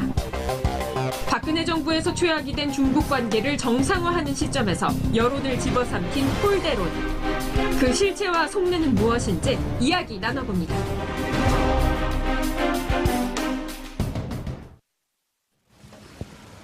정봉주의 품격시대 두 번째 주제는 문재인 대통령 방중 홀대론 논란입니다. 이 문제 관련해 함께 하실 두 분 모셨습니다. 최진봉 선거대 교수 모처럼 자리하셨습니다. 예, 안녕하십니까. 예. 김원경 민주시민언론연합 사무처장 자리하셨습니다. 안녕하세요. 전 민원연이? 예, 민원연이요. 예. 아, 왜 이름을. 하도 오래간만에 보니까. 예. 아, 뭘 이렇게 홀대 받았다고 우리나라 언론은 난리를 펴요. 어? 대성공했다고 뭐 환구시보에서도 우리나라 언론을 인용을 해갖고 그렇죠. 왜 우리는 이렇게 잘 환대를 했는데 너네 언론들은 왜 이렇게 호들갑을 떠냐. 예. 도대체 이게 야당에서 막 쏟아져 나오고 있죠. 그러니까요. 제가 볼 때는 아마 자유한국당이나 야당들이 문재인 대통령의 중국 방문의 성과를 좀 폄훼시키려고 하는 것 같아요. 예. 일부러. 그러니까 성과 얘기는 하나도 안 해요. 그러니까 지역적이고 별 의미 없는 얘기들만 계속 하고 있거든요. 예. 뭐 혼밥을 먹었다는 등 뭐 이런 얘기 하잖아요. 혼밥을 박근혜 전 대통령도요. 지난번 방문했을 때 3번 밥 먹었어요. 그러니까 이제 문재인 대통령 2번 식사하셨거든요. 예. 그러니까 3번 중에 한 번 지금 차이가 나는 것은 그 누구죠? 총리 리커창 총리하고 원래 오찬을 하기로 했는데 오찬 대신 이제 면담을 했잖아요. 했죠. 근데 그것도 원래 20분인가를 더 했어요. 40분인가 하기로 했는데 60분에서 그러니까 대화가 충분히 하는 게 중요한 거 아니에요? 밥 먹다 보면 말도 못 해요, 사실. 안 그러겠습니까? 그러면 이 밥알 튀죠. 그러니까요. 튀죠. 차라리 차 마시면서 얘기하는 거 진정성 있게 얘기해서 사드 문제 해결하고 경제 관계 회복하고 그걸 칭찬해 줘야지. 밥 안 먹었다고 뭐라 하는 게 말이 됩니까, 그게? 마치 기다리고 있다가 예. 국내선 70%가 넘는 지지율 때문에 꼼짝 못하고 있다가 가갖고 그리고 첫날부터 팩트가 틀렸잖아요. 예. 아까도 잠깐 났죠. 쿵시엔. 예, 맞습니다. 부부장. 부부장. 부부장인데 그 양반이 부장 부장 부부장 대리. 대리. 부부장 부부장 대리죠. 대리. 예, 맞아요. 조리부장이 나왔는데 부장 조리. 조리 부장이라면 꼭 음식 만드는 거 같잖아요. 부장 조리. 조리가 이제 대행이란 뜻이란 말이에요. 맞습니다. 그거 팩트 확인도 안 하고 그러니까요. 박근혜 갔을 땐 차관이 나왔는데 이번엔 차관 뭐가 나왔냐. 이렇게 얘기했죠. 그러니까 말이 안 되는 거예요. 그거를 또 누구죠? 정의당 누구죠? 유송아? 정의당이요? 예. 유성하 의원인가 누구죠? 그래요? 모르겠는데 정의당의 누군 있는데, 여자 이름 있는데, 남자인데, 여자 이름. 있어요. 어쨌든 있다고 하죠. 그분도 막 그걸 비판했고, 제가 콩시에는요, 그 우다웨이, 예. 우다웨이 부장의 대행이에요. 부부장이 예, 대행. 부부장의 대행. 네, 부부장의 대행. 그러니까 그때 가만히 있더라고요. 그렇죠. 그러니까 왕이 부장은 거기 갔잖아요. 예. 80주년 기념회. 그리고 왕이 부장 바로 밑에 우다웨이였어요. 우다였죠. 그 사람이 퇴직을 한 퇴직을 거예요. 했고. 그래서 자리가 빈 상태에서 부부장 자리를 대행하고 있었다는 사람이 부부장 조리예요. 쿵시안. 그렇죠. 예. 그 사람이 나왔단 말은 부부장이 나온 거죠. 그걸 아니 대행하는 사람이 당연히 나오는 거 아닙니까? 박근혜 전 대통령 갔을 때도 부부장이 나왔어요. 부장이 나온 게 아니고 왕이 부장이 나온 그렇죠. 게 아니고 차관이 나왔죠. 그렇죠. 그러니까 전혀 예전의 방식과 지금의 방식이 다르지 않음에도 불구하고 마치 문재인 대통령 홀대를 받은 것처럼 자꾸 폄훼를 하는 거죠 지금.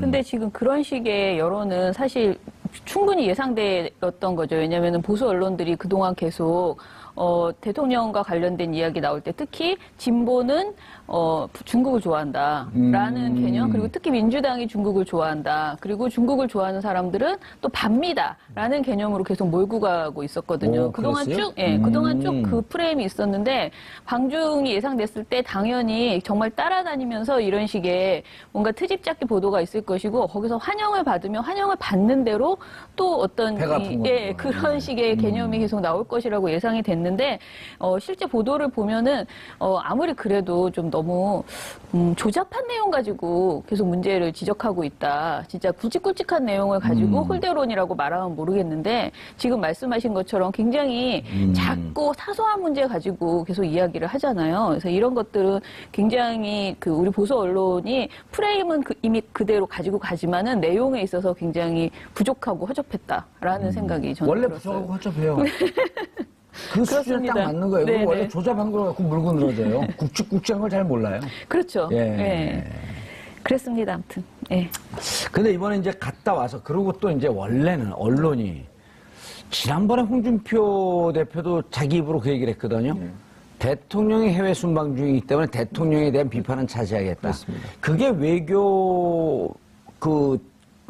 외교 사절로 나갔거나 혹은 외교 관계로 대통령이 나갔을 때 여야가 대통령은 나가는 순간 여기서는 여야 진보 보수 좌파 우파가 싸우지만 나가는 경우는 대한민국을 대표한 한 경우고 보통 언론의 자세라고 하는 것은 순방 중에는 비판을 자제했다가 돌아오면 그때부터 비판을 하는 거거든요. 근데 그건 나가는 날부터 무슨 고춧가루 공장인가 봐요. 나가는 날 고춧가루 준비했다 확 뿌리더라고. 그러니까요. 본인이 그렇게 몇 번을 얘기해서 한 번 얘기한 것도 아니고 예. 홍준표 대표가 두 번인가 세 번을 외국에 나가 있는 동안 우리가 자제하겠다. 비판을 예. 하지 않겠다.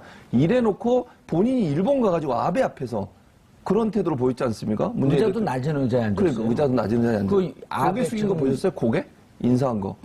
원래 그렇게 고개 숙여요, 그 사람은. 아련하고 왔잖아요. 그러니까 본인이 아련하고 왔으면서 아니 근데 그게 진짜 이게 제가 어제 이제 외교 전문가들, 중국 전문가들, 일본 전문가들하고 다 인터뷰를 했는데 일본이요. 네. 원래 외교 관례상 상대국 대표들에게 무척 나이스하대요. 실제 그러잖아요. 네. 그런데 이번에 세 번에 걸쳐갖고 지금 의자를 낮은 걸 놨거든요. 네. 정세균 의장은 알고 바꿔달라 그랬고 같은 의자 앉았는데 이번에 홍준표 대표는 그거 모르고 그냥 낮은 의자에 앉았고 형님 모시는 자세로. 네, 그랬었죠. 근데 그게 일본 언론에 지금 제대로 안 알려지고 있는데 만약 일본 언론에 알려주면 아베도 큰 문제라는 거예요. 그렇죠. 상대국을 의도적으로 무시한 거거든요. 그렇죠. 맞습니다. 그러니까 그런 부분도 왜 그러면 홍준표 대표의 그런 태도에서 비판적 얘기가 나왔겠습니까? 저는요, 홍준표 대표가 만약에 조국 얘기나 또 네. 이런 아련 얘기를 안 했다고 하면 그거 가지고 우리가 더 화를 냈어야죠. 일본에 대해서. 일본이 어떻게 우리나라 아무리 그래도 제1야당의 대표인데 그래도 그 제1야당 대표를 그렇게 대우하면 되겠느냐. 이렇게 나오는 게 우리가 하고 싶은 말이잖아요, 사실. 근데 홍준표 대표가 거기 가가지고 하는 소리가 우리 대통령, 자기 대통령이잖아요. 자기도 대한민국 국민이고 저는 기분 나빴어도 박근혜는 대통령이었잖아요. 예. 전직이지만. 그럼 그 대통령이 외국에 나가서 국가를 대표해서 무슨 행사를 하거나 국빈 방문을 했다고 하면 거기에 대해서는 국민 모두가 한마음으로 지지해주고 그거를 폄하하면 안 되는 거 아니겠습니까? 그렇죠. 그런데 아니, 그리고 네. 이육헌 외교부 의전장이 지금 다녀와서 설명을 하잖아요. 네. 이 설명을 듣고 잘못됐으면 그때 비판하면 되는 거죠. 그렇죠. 근데 그 아베 앞에서 그런 얘기를 하는 게 말이 되냐는 거죠, 제 말은. 그래서 저는 그 사람이, 죄송합니다. 홍준표 대표가 그 사람이라고 그래서 그분이. 사람이요. 그렇죠. 사람이죠. 사람은 사람이죠. 어쨌든 그분이 그런 식의 발언을 하는 것은 저는요, 국격을 떨어뜨리는 행위라고 보고 누워서 침 뱉겨요. 자기가 비판을 받아 마땅한 상황이라고 보는 거죠. 본인이 그렇게 얘기했으니까 본인도 그런 상황에서 그런 비판을 받을 수밖에 없는 거 아니겠습니까? 예. 또 하나, 저는 홍준표 대표가 일본 가서 아베를 열심히 도와주고 왔다고 생각해요. 이유를 한번 말씀을 드려도 되겠습니까? 하세요. 네. 계속 하시면서 말려도 하실 거면서. 뭐냐면 보세요. 한미일 핵동맹 만들고 예. 북중러 핵동맹 만들자. 그래서 대결구도 가자고 그렇게 얘기했거든요. 그럼 일본은 보통 국가를 만들고 군사무장화하는 그렇죠. 그런 거잖아요, 지금. 그러니까 우리가 그걸 하면 안 된다고 얘기하고 있잖아요. 지금 일본이 대국화되거나 전쟁할 수 있는 나라가 되는 것을 우리는 반대하고 있잖아요. 근데 도리어 가서 한다는 얘기가 자유주의 핵동맹을 만드는데 한미일 핵동맹 만들고 북중러 핵동맹 만들어서 무슨 냉전 시대로 돌아가자는 얘기 아니겠습니까? 그럼 한반도가 위험에 빠질 수밖에 없는데 그런 무책임한 얘기를 어떻게 할 수 있냐는 거죠, 제 말은. 알겠습니다. 김원경 처장님, 언론에서 혼밥 홀대 프레임, 이 혼밥 홀대 프레임을 만드는 순간 왕따 된 거 아니냐 이런 거거든요. 그렇죠. 그런 이미지를 넣어주려고 하는 건데 보수 언론 분석을 좀 해주시죠. 어떻게 했는지 도대체. 일단은 저희는 신문 보도 말고요. 방송사 저녁 종합 뉴스를 분석을 해봤거든요. 일단 신문은 조중동이 뻔하게 항상 그런 이제 내용으로 가고 있기 때문에. 조중동 아주 발간을 하나요? 네, 그럼요. 잘 나오고 있습니다. 그런데 저녁 종합 뉴스를 13일부터 17일, 12월 네. 13일부터 17일까지를 봤는데 총 보도량이 가장 많은 곳이 이제 TV조선이었어요. 그러니까 그 방중 관련 보도량이 26건이었어요. 예. TV조선이. 그런데 그 중에서 11건이 홀대론을 언급한 보도입니다. 이게 언급만 했다기보다는 주제 자체가 다 홀대론이었던 경우가 11건이었어요. 그럼 이게 자기 보도의 42%가 아하. 총 보도량의 42%가 이제 홀대론 보도라는 건데요. 이게 어느 정도 비중이냐면 그 다음에 많이 한 보도가 31%인 KBS였습니다. 그리고 MBC가 30%, 그리고 다른 방송사들은 20%대가 홀대론을 언급하는 보도였거든요. 그런데 예. TV조선이 압도적으로 많다. 거의 타 방송사의 2배에 달하는 내용이 홀대론 관련 보도였다라고 볼 수 있어요. 예. 보도 내용도 정말 깨알같이, 우리가 아까 약간 허접한 그 정말 섬세하다 그랬잖아요. 아주 깨알같이 모든 사안에 있어서 조금이라도 홀대라고 언급할 수 있는 것이라면 다 보도하는 그런 태도를 보였어요. 그래서 이런 내용들을 이렇게 보면은 일단은 중국빈 대접이 소홀했다. 7기 중에서 5기가 혼밥이었다. 이게 다 제목입니다. 제가 불러드리는 게. 예. 중외교부장, 과거에도 어깨 툭툭 결례를 표했다라는 거고요. 기자 폭행에 겨우 관심 표명, 홀대 논란이라는 보도도 있었고요. 그리고 난징 추모로 방중 시작이라는 보도에서 그 방중 일정을 쭉 소개하다 말고 뭔가 이렇게 이쪽은 예를 다하고 있는데 상대방은 시큰둥하다, 홀대를 당했다라는 식으로 언급을 합니다. 객관적 팩트도 아니라 느낌이잖아요. 예, 예, 그렇죠. 그렇게 보도를 하고요. 그 다음에 또 청방중 성과 120점, 외교 라인 교체 등으로 우리 이 야권에 비판하는 목소리 있죠. 이것을 예, 또 굉장히 많이 그대로. 퍼나릅니다. 네, 이런 식으로 또 홀대론을 계속 확대하고 있고요. 그리고 TV조선이 지금 이제 신동욱 앵커가 옮겨갔거든요. SBS 신동욱 SBS 에서, 앵커가. 예. 근데 이분이 이제 2번 클로징 멘트로도 또 한 번 홀대론을 언급을 했고요. 그리고 신동욱의 앵커의 시선이라는 방송에서도 이런 말을 합니다. 인적 강대국에게 주권과 국익을 야금야금 양보하는 것을 뜻하는 핀란드화라는 말이 생겼습니다. 중국이 한국을 대하는 태도를 보며 핀란드화를 떠올리는 사람이 적지 않습니다. 중국은 막무가내식 사드 제재에 이어 한중 정상회담을 앞두고도 표정이 싸늘합니다. 외교적 결례도 서슴치 않습니다. 문재인 대통령이 정상회담에서 결기를 보여 국격과 국익을 지켜내기를 기대합니다. 이런 식으로 약간 깐족거리는 뭔가 비아냥거리는 이런 식의 내용들을 언급을 하거든요. 그래서 전체적으로 보면 TV조선이 압도적으로 많은 양의 홀대론을 언급하고 심지어 베이징대 연설 보도를 하면서도 여기에서 대통령이 중국을 너무 칭찬했다라는 식으로 이제 이야기를 했습니다. 근데 이렇게까지 강하게 홀대론 특히 베이징대 그 연설을 이야기한 거는 TV조선과 채널 A뿐이었거든요. 뭐 KBS나 MBC 이런 쪽은 이런 식의 내용까지는 없었습니다. 네. 아니 베이징대에서 중국에 방문해갖고 네. 어쨌든 이게 외교도 국익을 위한 거고 정확하게 말하면 자본주의사에서 또 하나의 비즈니스거든요. 그렇죠, 네. 아니 비즈니스인데 상대방을 칭찬하고 네. 상대방이 우리한테 호감을 갖게끔 만드는 게 정상 아닌가요? 그렇죠. 그러니까 MBC 같은 경우에는 문 대통령 중국의 꿈 인류가 함께라는 보도에서 문 대통령이 항일투쟁사 등 한국과 중국의 오랜 역사적 유대감을 강조했다라고 하면서 긍정적으로 평가했고 SBS나 MBN, JTBC 모두 다 이 베이징대 연설을 바람직하게 보도를 했어요. MBN도 그랬어요? 네네. 특이한 괜찮았습니다. 그것도. 예. 뭐 협력을 부각했다라면서 부정적인 내용이 없었습니다. 예. 그런데 이제 TV조선과 채널A가 여기에서까지 뭔가 지나치게 우리가 이제 중국을 추켜 세웠다라는 식으로 보도를 한 거죠. 예.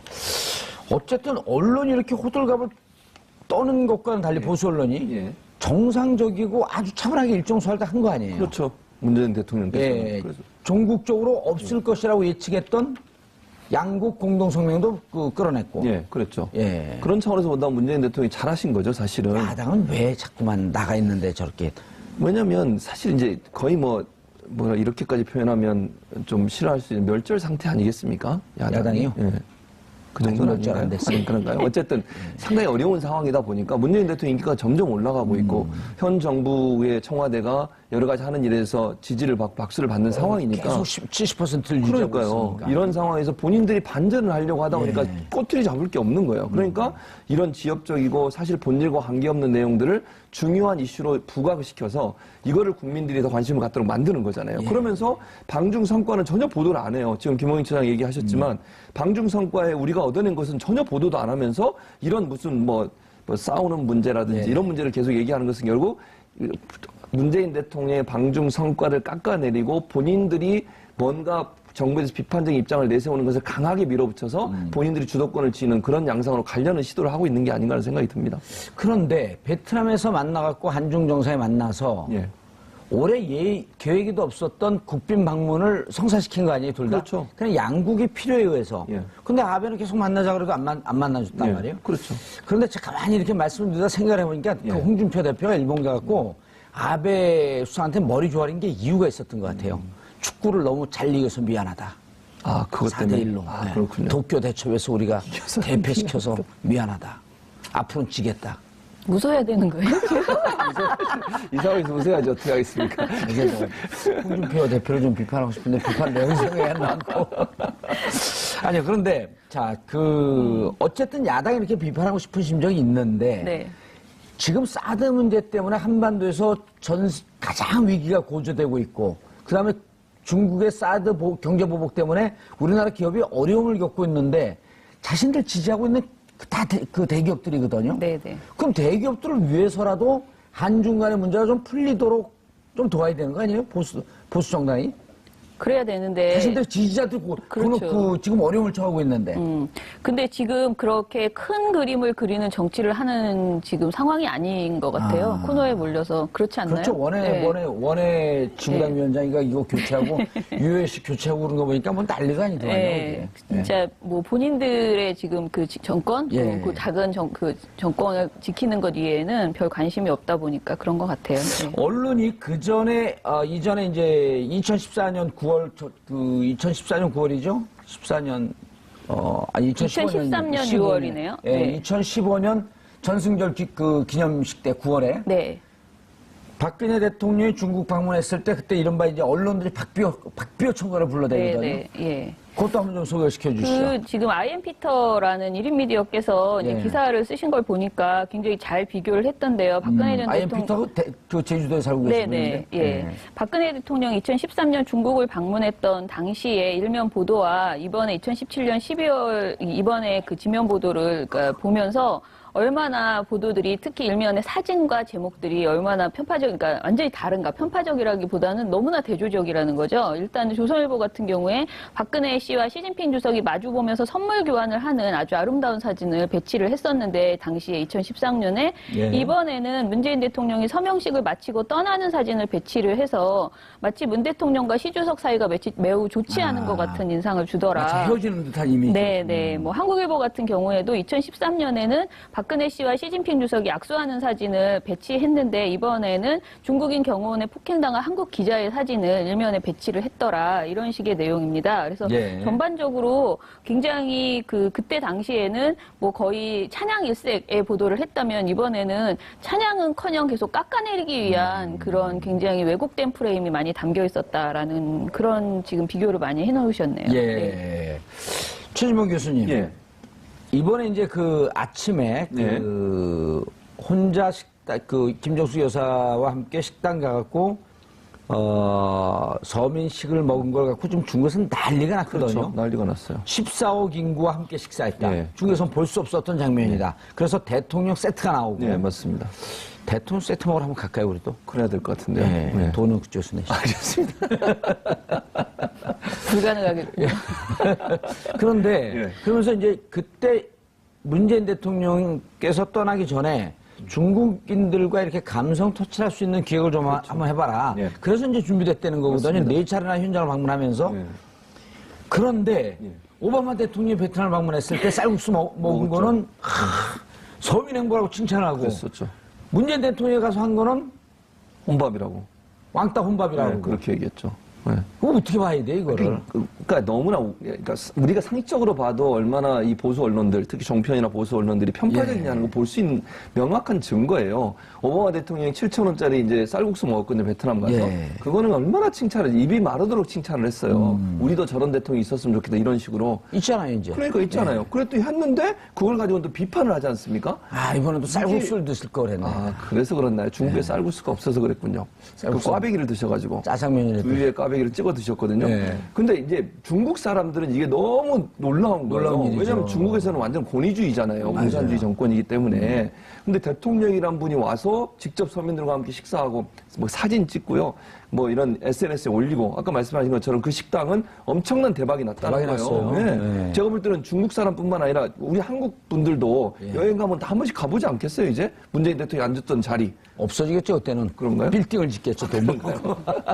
그래서 세트 뭐 아까 말씀한 문재인 세트라고 문재인 대통령 세트도 나오고 그 정도로 된 걸 보면 정말 우리 국민들도 기뻐해야 되는 거 아닙니까? 우리 대통령이 외국까지 나가서 저런 서민 행보를 보여주고 중국에서 한 번도 보여주지 못했던 국가 원수가 서민의 식당에서 서민과 함께 식사하고 대화하는 모습, 아침 일찍. 그런 모습을 보여줬다고 하면 자랑스럽게 생각을 해야죠. 칭찬해주고. 그런데 그걸 또 어떻게 뭐 좀 헐뜯을까 해서 나온 게 혼밥이라는 얘기예요. 예. 혼밥도 아니에요, 그때. 거기 옆에 노영민 대사도 있었고요. 강경화 장관도 있었고요. 여러 명 같이 드셨어요. 혼밥하신 게 아니고. 그 사람들 투명인간이요. 그러니까요. 그런 식으로 표현하면 안 되는 거죠. 자, 보수 언론 이제 도가 지나치는데, 자, 근데 이제 여기 설상가상으로 사진 기자가 폭행당하고, 네. 그리고 처음에 사진 기자 폭행당한 것 때문에 중국이 대언론관, 중국의 언론의 후진성에 문제 있는 거 아닌가라고 하다가 요즘 지금 인터넷 분위기가 싸하게 기자들에 대해서 반감 있는 쪽으로 가고 있어요? 네. 그건 어떻게 보시겠어요? 아, 저는 사실 그렇게 뭐 우리나라가 지금 언론에 대한 맞을 불신이 짓을 너무 했다. 커져가지고 예. 이제 뭐 맞을 짓을 했다 그렇게. 언론 불신 커지는데 한 역할을 하셨어요? 저는 제가 역할을 한 게 아니고 언론이 워낙 불신당할 행동을 했는데 제가 그것을 알려드렸을 뿐이죠. 그런데 문제는 사실 맞을 만한 사람이 어디 있어요, 세상에. 저는 없죠. 그거 맞지 폭행은 무조건 안 않다. 되는 네. 거죠. 예. 그래서 뭐 이분들이 맞을 짓을 했다 그러니 괜찮다라거나 이런 식의 여론은 저는 아니라고 생각을 하고요. 다만 오히려 이 보도를 너무 이용해서 우리 언론이 이제 그야말로 장난을 치는 거죠. 그러니까 중국 뭐 이 사안에 대해서 객관적으로 쫙 추적을 해서 사실관계가 어떻게 되는지를 정확하게 전해주는 게 언론의 역할인데 부추기는 거예요. 그럼 맞을 짓을 했다 또는 우리가 홀대론을 당하는 증거로 이것을 가지고 오고 뭔가 분노를 불러일으키고 이런 식의 그 보도들이 계속 나오고 있고요. 게다가 이제 오늘 저희 이제 자막에도 한번 나왔던 것 같은데 중국 경호원 기자 폭행 나눌 때 김정숙 여사는 스카프 나눠. 이런 보도가 있어요. 이게 얼마나 뭐예요? 웃겨요? MBN 보도인데요. 제목이 이거예요. 중국 경호원 기자 폭행 나눌 때 김정숙 여사는 스카프 나눠. 아, 라임을 맞춘 라임을 거였군. 맞춘 거예요. 그럼 뭐 나눈다라고 하는. 그러니까 우리 지금 언론이 기자 예. 폭행을 소비하는 행태가 딱 이 수준이라는 거예요. 그러니까 기자 폭행에 대해서 정말 진지하게 이것이 뭐 지금 어떤 상황인지를 제대로 다루고 우리가 어떻게 대처해야 되는지 한국이 이런 것들을 이야기하는 게 아닙니다. 그야말로 기자 폭행을 막 소비하는 거죠. 그래서 분노를 일으켜라 또는 이거 가지고조차도 문재인 정부를 공격하는 수단으로 사용하고 그리고 이제 어뷰징 이게 인기가 있으니까 이 내용을 계속 어떻게 해서든 엮어가지고 계속 확대 재생산하고 있다라는 거죠. 그런 점에서 지금 기자 폭행 관련 그 보도가 당연히 불미스러운 일이고 너무나 있어서는 안 될 일이었지만은 이것을 좀 차분하게 접근하지 못하고 막 그야말로 그냥 인기 아무렇게나 막 소비하고 있는 이런 행태는 굉장히 문제다라는 생각이 듭니다. 암흑기사 대잔치 이런 네, 게. 네, 맞아요. 예. 암흑기사 대잔치입니다. 근데 박근혜 당시 방문할 때 보니까 야, 민망해서 어떻게 이렇게 기사를 뽑을 수 있을까? 매일경제에서 뭐라냐? 노랑 황금색 중국인 사로잡고 품격도 살려. 그렇죠. 너무나 그냥 찬양. 지금 그다음에 생각해보면 한국경제는 웨이보에서 박근혜 치면 113만 개의 글이. 네. 지금 문재인 치면 한 200만 개 글이 넘어갈 거거든요. 그러게 한번 똑같이 좀 해달라고 해볼까요? 아니 그제 제가 며칠 동안 이제 중국에서 그 교수 생활을 하고 있는 전문가들하고 통화를 해봤더니 네. 시진핑 별명 시따따, 시아저씨, 시삼촌 네. 이런 표현인데 지금 문재인 대통령한테 그렇게 부르는 분위기가 있다는 거예요. 문따따. 네. 왜 그러냐면 시진핑이 13살 때 나이도 지금 같고요. 네네. 13살 때 문역 때문에 숙청당하면서 네. 아버지 시중신이 하방하면서 같이 쫓아갔었잖아요. 그래 거기서 13년 동안 있었던 불우한 어린 생활을 지냈고 네. 문재인 대통령은 실향민으로서 거제도에서 어린 시절 보냈고 성장 과정이나 이런 게 대단히 외곽에서 이렇게 고통을 겪고 올라오면서 점점 문재인 대통령에 대해서 이해를 하면서 중국 내에서 분위기가 무척 좋아지고 있다. 네. 맞습니다. 그리고 이번에 세 차례 만나면서 신뢰할 만하고 대화할 만한 사람이다. 아베는 자주 봐도 신뢰가 안 가잖아요. 별로 실력 안 가죠. 밉상이에요. 새바닥이나 낼름낼름, 그거 다른 사람이네, 새바닥. 새바닥 낼름낼름 건 다른 사람이죠, 그거. 노 코멘트 하겠습니다. 언론이 이러면 안 되는. 본인이 그렇게 질문하셔놓고 아니, 노코멘트 하는 게 어딨어요. 누구나 분명히 얘기를 해야지. 네. 그래서 문재인 대통령에 대해서 특히 이번 3차 방문을 통해서 너무너무 분위기가 좋아졌다. 그렇죠. 그러면서 사드는, 리커창이 또 얘기했잖아요. 그렇죠. 이제는 수시로 경제협력 대화를 하자. 맞습니다. 그러면서 사실은 사드는 이제 봉인데. 그럼요. 이런 얘기를 해야 되는 거 아니에요? 그렇죠. 이런 성과를? 이거를 국민들이 이걸 알아야 되고 국민들이 이것 때문에 박수를 쳐줘야 되는 거예요. 근데 이 얘기는 기사를 안 쓰잖아요. 그러니까 우리가 얘기하죠. 그러니까 우리가 좀 채널을 앞으로 가야 돼요. 방통위가 이거 뭐 하는지 모르겠는데 아니요. 왜 이걸 이게 뒤에 있는 게 좋아요. 왜 그러냐면 우리 보는 사람 소수거든요. 그분들의 경쟁력이 뛰어나지는 거예요. 일단 많이 보면 안 돼, 이런 거. 그렇죠. 예, 퍼나르시기 극소수만. 바랍니다. 빨리빨리. 그러니까 이 보수 언론들은 이런 성과가 국민에게 알려야 되는 가장 중요한 요소잖아요. 우리 국민들이 볼 때 어떤 성과를 냈을까? 이번 방중을 통해서 우리가 얻을 수 있는 이익은 뭘까? 이런 부분들을 잘 알려줘야죠. 예. 그게 당연히 해야 되는 거 아니겠습니까? 아니 이런 얘기 안 알려주니까 중국에서 계속 반감만 갖는 거 아닙니까? 예. 사드 문제 해결 안 된 것처럼 얘기하고 또 정치적으로 자기들이 뭐 지방선거 앞두고 정치적으로 이용해 먹기 위해서 마치 현 정부가 잘못하는 것처럼 자꾸 이렇게 만들어내는 것 저는 이해할 수 없고 또 한 가지는 이제 그 기자 폭행 문제는 예. 저도 이제 김영철 장이 얘기했듯이 그 중국 경호원들이 기자들을 데리고 나가서 집단 폭행한 건 정말 잘못됐습니다. 무조건 잘못됐죠. 그건 잘못됐죠. 그런데 문제는 뭐냐면 언론이 그렇게 보도를 한 게 아니에요. 거기서 끝난 게 아니라 우리 정부가 제대로 대처를 못했다고 얘기하는 거예요. 지금. 네. 그거 또 문재인 대통령을 비판하는 그렇죠. 거예요. 근데 그건 아니라는 거죠, 제 말은. 왜냐, 이 사건은 그냥 우리가 무슨 예상하지 못한 상황이 일어났어요, 이 사건이. 그랬잖아요? 그리고 중국 언론의 후진성. 그렇죠. 그러니까 중국 언론은 공산주의 언론 아니겠습니까? 예. 우리하고 달라요, 우리나라 언론들하고. 그리고 우리는 열린 경우는 하지만 중국은 열린 경우를 아직 안 하지 않습니까? 거기는 얼마나 폐쇄적이겠습니까? 그럼 경호원들 입장에서는 기자들 볼 때 우습게 보겠죠. 우리 경호원들은 그렇게 안 볼 거예요, 우리 기자들에 대해서. 근데 예. 중국은 기자가 다 공무원들 아니겠습니까? 국가가 시키는 대로 하는. 그런 사람들이기 때문에 경호원들 볼 때도 별로 그렇게 중요하게 생각하지 않았을 거고, 그렇게 근접해서 취재할 필요도 없어요. 왜? 찍어준 대로 갖다가 보도하니까, 중국 언론들은. 정부가 풀을 하고 그 기자들 은 그냥 받아고 쓰기만 하면 돼요. 공무원들이니까. 그런 차원에서 이해가 달랐을 수 있다. 그럼 거기까지는 좋아요. 그래서 폭행 당한 현장에 그러면 우리가 정부가 제대로 대처 못했습니까? 기자들 폭행 당하는데 춘추관 직원 2명 있었어요. 그 안에. 그 사람들도 멱살 잡히고요. 경호원들한테 말리느라고. 우리 춘추관 직원들이 언론인들을 이렇게 도와주는 역할을 하잖아요. 예. 그 2명도 함께 거기에 폭행 당한 현장에 있었습니다. 그리고 그걸 말리고 뜯어 말리고 막 뒤에 목덜미 잡히고 경호원들한테. 그럼 열심히 한 거 아니에요? 우리 정부가 그리고 나서 정상회담 바로 있었잖아요. 정상회담 가서 강경화 장관이 강력하게 항의했어요. 왕이 부장한테, 외교부장한테. 이런 일이 어떻게 발생할 수 있냐. 책임자 반드시 찾아 처벌해달라. 이렇게 한 게 우리 정부가 할 수 있는 일 아닙니까? 그럼 저는 이해가 안 되는 경호원을 불러요. 경호원이 대통령 경호하는 거 아닙니까? 그리고 만약에 경호원이 거기 투입돼서 싸웠다고 해보세요. 어떤 일이 일어났겠습니까? 외교 문제가 생기겠죠. 그렇죠. 경호원이 거기 개입하면 안 되는 거예요. 거기는 우리가 말리고 가능한 싸움이 없도록 해야 되는 거지. 얼마 전에 그 휴전선 내려온 그 북한 병사 대응 사격하지 않았다고 처음엔 난리를 그러니까요. 폈잖아요. 그럼 대응 사격은 전쟁인데. 그럼요. 그러니까 우리 대통령 경호원이 만약에 사설 경호원들하고 싸우고 이래버리면요, 이거는 더 큰 문제가 발생할 수밖에 없어요. 이기면 되는데 또 져봐요. 그럴 일은 없겠지만 경호원들이 또 우리나라 경호원들이 잘하잖아요. 싸움 잘하잖아요.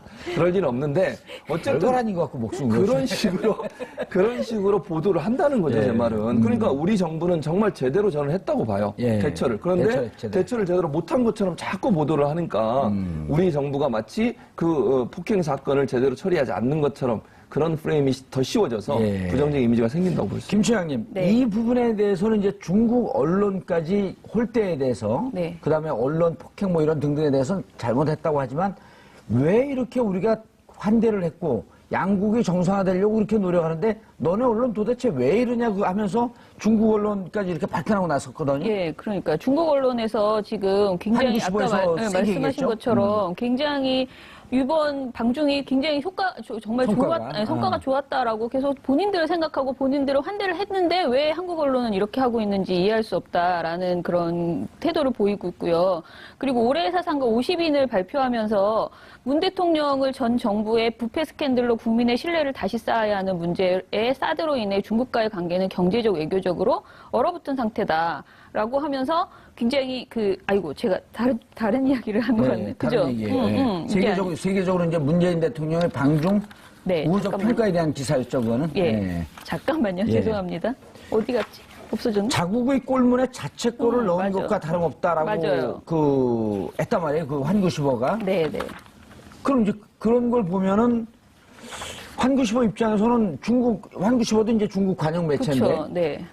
화가 나는 거예요. 정말 이렇게 지금 사드 갖고 시진핑 그 일기 이제 집권 끝나고 2기로 넘어갈 때 네. 중국 내부에서 반발이 많았었다는 거 아니에요. 북한은 미사일 쏴대지. 네. 남측은 그렇게 안 한다 그러다 결국 사드 배치하면서 뒤통수 맞았죠. 지금 예, 예. 사드에 대해서 시진핑 당시 한국에 대해서 한 게 뭡니까라고 하는 비판의 논조가 있음에도 불구하고 한국 대통령을 불러다가 네. 자 우리가 이렇게 더 이상 이 문제 갖고 왈가왈부 하지 말고 좀 그쵸. 잘 좋은 관계로 나가자라고 네. 환대를 했는데 우리 언론에서 당신들 한 게 뭐 있냐 왜 이렇게 홀대하냐. 근데 보수 야당과 언론은 사실은 이것이 화해되는 모양새 그것으로 인해서 그러니까 그 국내에서 또 문재인 대통령의 지지율이 더 올라가는 거 이 모든 것이 그냥 다 싫은 거죠. 근데 그러니까 우리 기업들이 외국에서의 죽어가고 있잖아요. 근데 그것조차 아까 얘기한 것처럼 그런 큰 그림을 그릴 수 있는 지금 상황이 아니라는 거죠. 당장 문재인 대통령의 지지율을 어떻게 해서든 깎아내려야 되겠다는 것이고 그리고 중국과 이렇게 뭔가 화해를 하는 모드로 자꾸 나아지는 것이 본인들이 보기에는 갈등이 점점 없어지는 것이 불편하다라고 저는 그렇게 생각됩니다. 예. 오히려 중국이 우리 언론에서 참 잘했다. 그리고 중국이 잘 환대했다. 네. 한중 관계가 좋아지고 우리 기업의 새로운 봄바람이 불 것이다. 알리커창도 봄바람 얘기했고요. 네. 문재인 대통령도 봄에 대한 얘기를 했고. 그렇죠. 그럼 봄바람이 불고 한중 관계가 다시 훈풍이 불 것이다. 이렇게 하면 중국 사람들도 얼마나 기분이 좋겠어요. 예. 그리고 전체적으로 굉장히 지금 중국과 한국이 사실은 객관적으로 봤을 때 마냥 사이줄 수 있는 상황이 아니잖아요. 굉장히. 그런데 이 정도로 그 봄바람이라는 언급이 양쪽에서 나올 수 있다는 것은 정말 대단한 예. 성과인데 이것에 대해서 오히려 우리는 계속 비꼬고 비아냥거리는 이런 식의 보도만 하고 있는 거죠. 예. 사드 문제가 정리가 될 수는 없지만 어쨌든 이 상태에서 그 10월 30일 날 봉인 합의했고 이 상태로 좀 가면서 문제가 더 불거지지 않도록 그렇죠. 그리고 중국 입장에서도 처음에 사드 엑스펜드레이다가 계속 문제 제기를 했는데 북한에서 도발하니까 어떻게 할 수도 없고 그냥 이 상태에서 더 추가 배치만 하지 않고 MD 체제에 들어가지 않고 한미일 군사 동맹에 들어가지만 않는다고 한다면 그리고 계속 우리나라를 이렇게 밀어내니까 미국 쪽으로 가까이 가는 게 자기들도 불편했던 거 아니에요. 맞습니다. 그러니까 중국 입장에서는 이 정도 선에서 이번 회담을 이제 끝으로 해서 이 문제는 더 이상 거론하지 않을 가능성이 저는 높다고 봐요. 왜냐하면 서로에게 이익이 안 돼요. 중국도 우리를 완전히 무시하거나 밀어내서 자기들한테 이익이 없습니다, 전혀. 지금 교육국으로 봐도 미국과 우리가 가장 교육을 많이 하거든요, 중국과. 그렇죠. 그런 차원에서 우리나라를 무시하거나 아니면 우리나라를 완전히 배제한 상태에서 본인들의 나라에도 이익이 안 된다고 판단할 수밖에 없어요. 아니 예를 들어 그 BTS 방탄소년단 중국 공연이나 중국에서 취소. 아니 노래 못 틀게 만들어봐요 우리가 그럼 중국 젊은이들 난리가 나거든. 노래를 들을게 해주셔 막 그러고 촛불을 들고 노래를 들읍시다 BTS. 촛불을 들지는 모르겠습니다. 어쨌든 그런 상황이 될 수 있기 때문에 중국도 부담스러워요. 사드 문제가. 그러니까 더 이상 거론하는 것 자체가 서로에게 도움이 안 되는 거예요. 그러면 언젠가는 한번 만나서 이런 대화를 하고 또 서로 간에 뭐 문제가 있으면 그걸 좀 풀고 이럴 수 있는 기회를 갖는 것이고 이번 그러면서 기회가 양국 관계를 조금 더 전향적으로 먼저 가는 거고 또 중국도 북핵 문제 해결을 위해서 같이 노력하려고 하는 거 아니겠습니까? 예. 중국이 북핵이 있다고 도움이 된다고 저는 생각하지 않아요. 그런 차원에서 본다면 문재인 대통령 이번 방중은 서로가 서로의 이익이 될 수 있는 관계를 만든 아주 좋은 케이스인 거죠. 예. 이거를 그러면 국민 앞에 잘 알리고 또 우리 국민들이 그걸 적극적으로 긍정적으로 받아들이면 중국 국민들도 사드에 대한 불만도 좀 사그라들지 않겠습니까? 근데 우리나라 언론이 이렇게 보수 언론들이 아니 이런 얘기까지 해요. 이번에 가갖고 왜 대북 제재에 대해서 좀 더 강도 높게 얘기하지 않았냐. 소유관 잠그는 문제를 왜 얘기하지 않았냐. 그거 트럼프가 얘기해도 그렇죠. 안 들어요. 할 수가 없는 할 수가 거거든요. 없는 거죠. 그러니까 너무 이게 안 되는 걸 요청하면서 안 했다고 뭐라 그러면 그건 정말 나쁜 사람 아닙니까? 아니 예를 들면 정 의원님이 가서 할 수 있는 일에 대해서 요청을 하고 안 했으면 야단할 수, 뭐 비판할 수 있지만 본인이 대통령도 아니신데 뭐 할 수 있는 아니 일이 내가 갖고 시진핑 못 만났다고 보솔론이나 욕하는 그렇죠. 게 말이 되는 말이 거지? 안 되는 거죠. 안 만나줄 수도 있는 거 아니에요? 안 만나주겠죠. 아니 언론 운동을 오래 하셨잖아요. 이렇게 기사 쓰면서 기자들이나 데스크들이야 이제 뭐 한 20, 30년 그 바닥에서 그물에 살았기 때문에 뻔뻔해졌겠지만 네네. 기사를 쓰는 기자들의 심정은 어떻습니까? 저도 뭐 기자가 아니어서 모르지만은 제가 보기에 시키는 대로 그냥 쓰지 않고서는 자신이 바라보는 것을 그대로 쓴다면 정말 진실이 무엇인지 파악해서 쓴다면 이런 기사 나올 수 없을 거라고 생각하거든요. 그러니까 기사를 쓰기 전에 어떻게 보면은 데스크나 선배들로부터 뭔가 예. 이렇게 써야 한다, 이런 식으로 가야 한다라는 게 나오지 않고서는 과연 이런 기사가 나올 수 있을까요? 외신에서 문 대통령이 이번에 어떻게 평가했는지 간단하게 소개를 좀 해주시죠. 일단은 문 대통령 취임 후 사드 추가 배치 등 외교 안보 행보에 집중했고 이를 지켜보던 해외 언론들이 모두 문 대통령을 결단력 있는 통합의 지도자라고 호평을 했다라고 합니다. 그러니까 전반적으로 보면은 굉장히 문 대통령을 뭐 올해의 사상과 50인 속에 뭐 포함시키고 굉장히 그 세계 정상 중에서도 굉장히 의미 있는 분으로 이렇게 올리는 이런 식의 언급들이 나왔거든요. 그 외신에서는 여론조사에서 75% 지지율을 기록하면서 정치적으로 상처 입은 나라의 통합을 상징하는 인물이다라고도 평가를 했어요. 출범은 40%의 지지를 받고 출범을 했지만 네네. 막상 집권하니까 75%. 75%까지 이것도 올라갔으니까. 지금 뭐 한 예. 7, 8개월을 계속 이렇게 가고 있는 거거든요. 그렇죠. 예. 그러니까 아무튼 굉장히 좋게 평가를 했는데 우리 언론만 이렇게 열심히 깎아내리고 있는. 예. 그런데 깎아내린다고 해서 이제 국민들이 이런 거에 부안해도 하진 않잖아요. 그렇죠. 예, 알잖아요. 예. 다 조중동이 그럼요. 어떤 매체인지를. 그러니까 조중동이 있는가 하면 이제 또 우리들에게 팟캐스트가 있다. 그렇죠. 품격 시대가 있다. 예, 그렇죠. 아. 많이 다운로드를 하셔야 됩니다. 예. 확산시키시고요. 아니, 조금씩 봐야 된다니까. 그래야 경쟁력 있죠. 보는 사람들이. 예. 알겠습니다. 두 분 감사합니다. 인사하시고요. 네, 감사합니다. 자, 대통령 방중 일정 모두 마쳤고, 성과에 대해서 갑론을박이 있고, 깎아내리려고 노력하면 할수록 국민들은 이에 대한 신뢰가 높아지고 있습니다.